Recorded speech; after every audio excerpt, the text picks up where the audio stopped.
All right, what is up? We are live, Aaron the Dog, with you back post Dan White Contender Series last night. Had a very good night on the channel. If you have followed along there, shout out to Darius Flowers and all the other underdogs, all the other contracts signed, 5 for 5 there.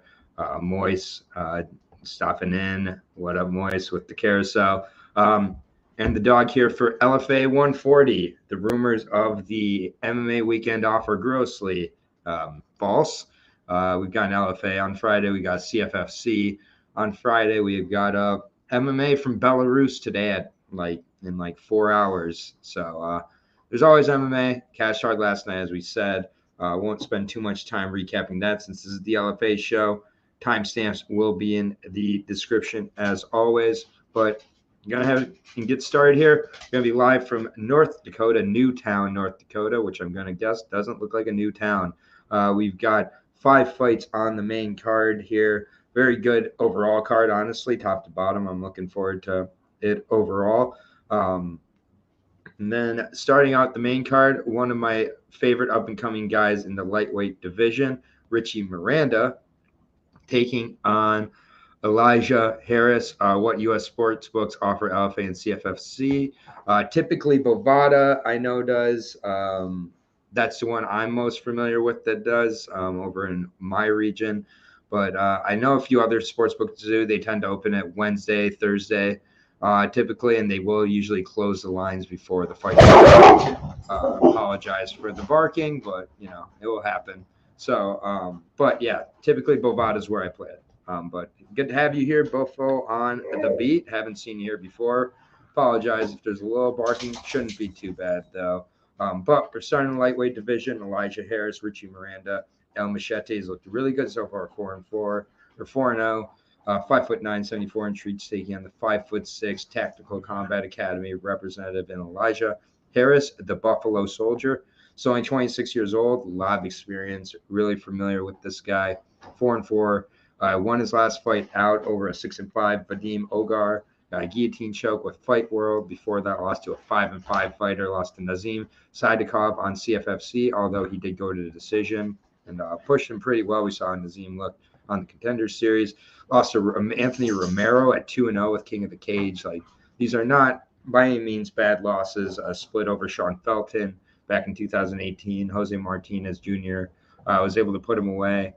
Strikes definitely seems to have some striking aversion at times, but I mean, he's a grinder for sure, and I think he's kind of a little bit better than the 4-4 record would indicate, with losses again to Jose Martinez Jr., Anthony Romero, and Nazim Saidakov. I don't rate those as red flags, and honestly, I mean, get the experience early as an amateur. Had some losses as well. No one of note there, but yeah, he's mostly a grinder. Will work for the guillotine or work for submissions at times as well, but perfectly happy to grind you. Richie Miranda, good wrestler, just good overall fighter here. Really seems to have some good promise. CSW Training Center here, 4 straight wins as an amateur, as a pro. He went 7-1 as an amateur, losing a split decision in there. As a pro, hasn't faced a crazy level, but his last 2 definitely a higher level of competition, beating James Lynch and then Devin Dixon last time out. Really made Devin Dixon look pretty inferior there. That's a win I rate quite highly. It was his LFA debut. Good to see comfort there. Also, his fight with Cage Warriors California, where he beat James Lynch, a similar type of guy. And, I mean, he just kind of cut right through him. You see 4 fights, 4 finishes for him. I think he keeps it going here. I like Richie Miranda in this spot. Elijah definitely has a route to play spoiler, but so far Richie's shown good capability with his grappling and everything like that. So I like El Machete, Richie Miranda here. Get another finish. Minus 500 is the line there right now. Inside the distance, I do like him as well, but this is another, decent test. I'm not sure if it's even his most difficult test, though. I like Richie Miranda and Despy. Expect that number to rise. Next fight at 170 here. Kind of a little bit of a surprising fight for me, seeing Le'Veon Lewis take the step up here. But, fair enough. The guy is, taking a fight with a tough guy here in Ray Waters. Ray Waters is the natural 170er in this spot. Le'Veon Lewis, 3-1, 5'9". Jackson Winklejohn usually fights at 155. Doesn't, hasn't looked that huge or overpowering even at that weight. So I'm kind of curious here. Has not fought since 2020, where he was trying to take down Jordan Levitt and grapple with Jordan Levitt quite a bit in that spot. Obviously, this is a little while ago, but still Jordan Levitt 5-0 at the time had enough reputation as a grappler. So definitely not, the most intelligent route there. Had a win over Jonathan Jackson by decision. Obviously, Jonathan Jackson has fallen off a bit of a cliff, was 4-1 at the time, now 5-5.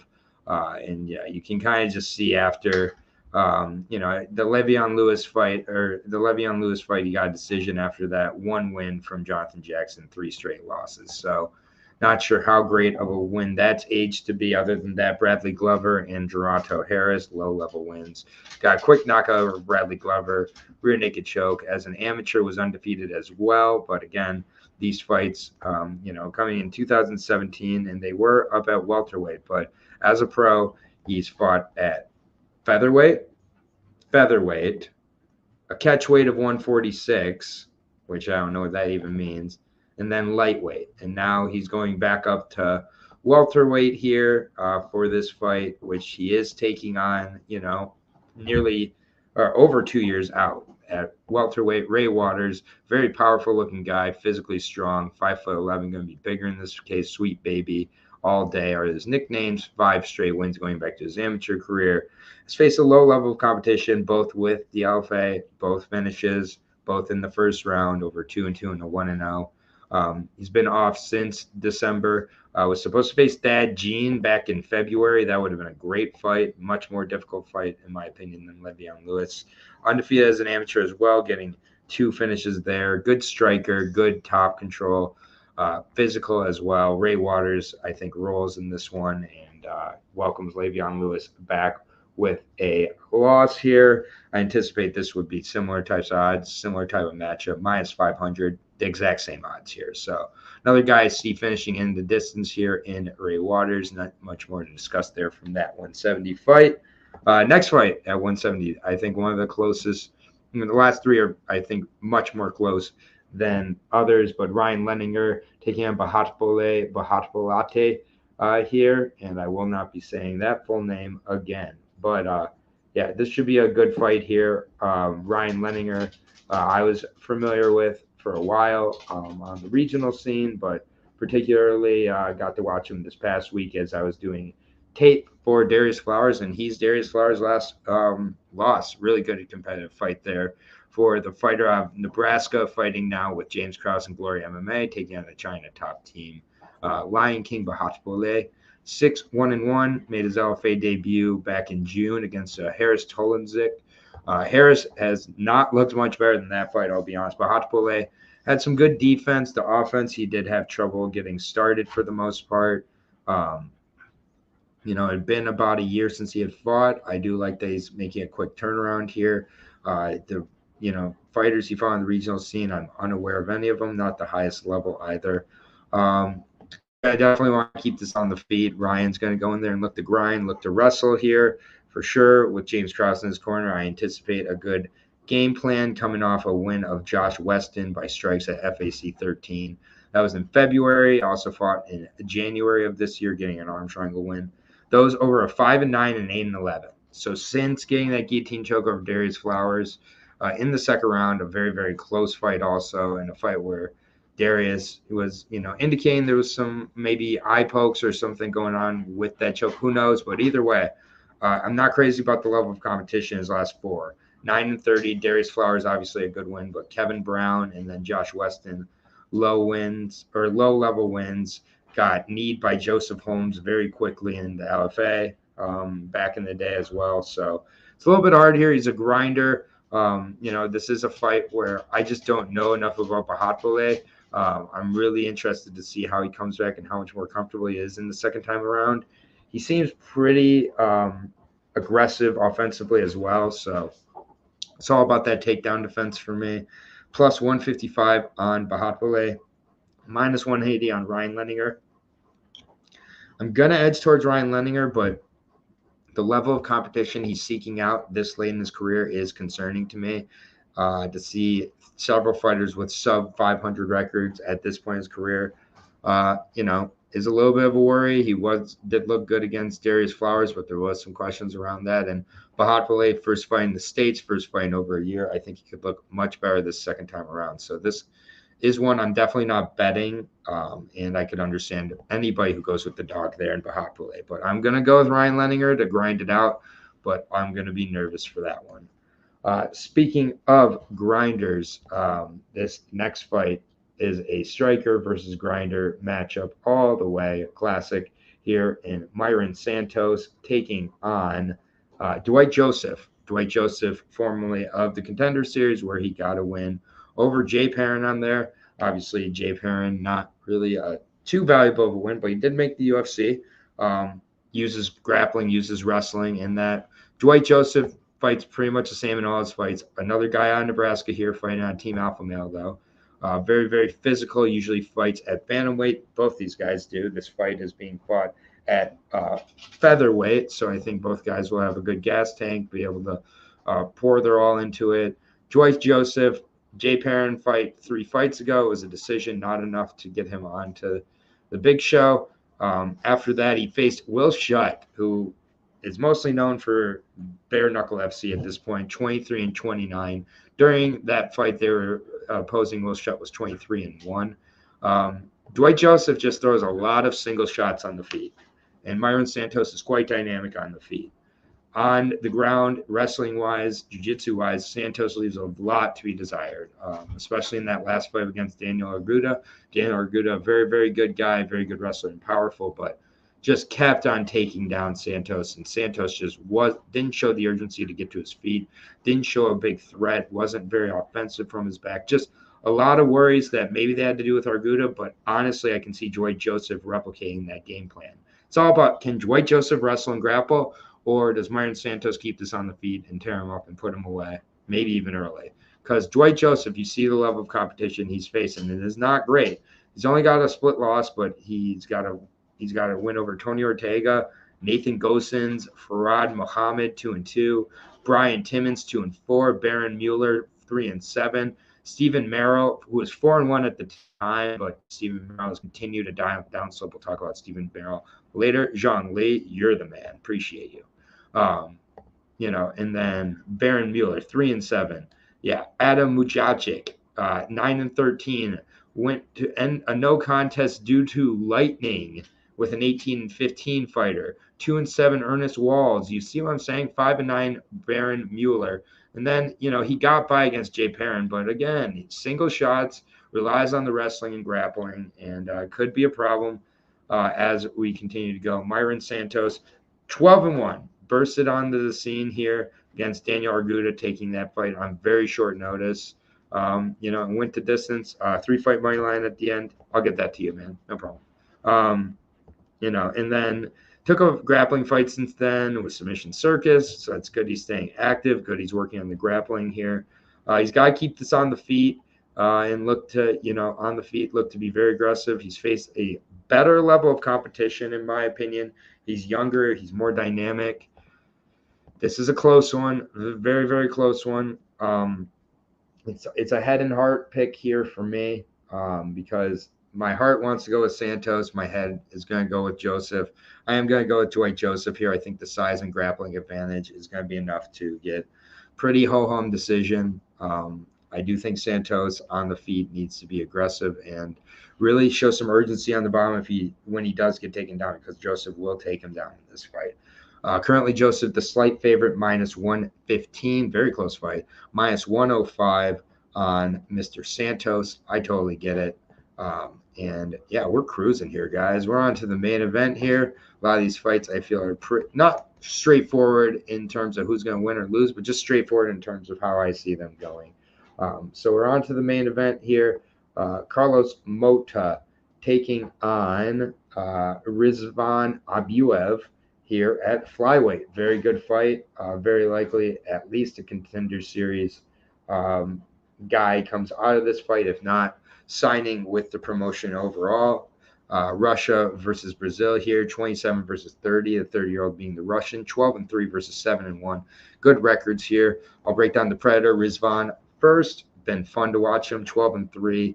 5'9", a little bit of a lengthier guy for the flyweight division. Has trouble making the weight. Actually did miss last time out when he got the knockout of Ilya Turkanshin with Kingdom Promotion Professional Fight.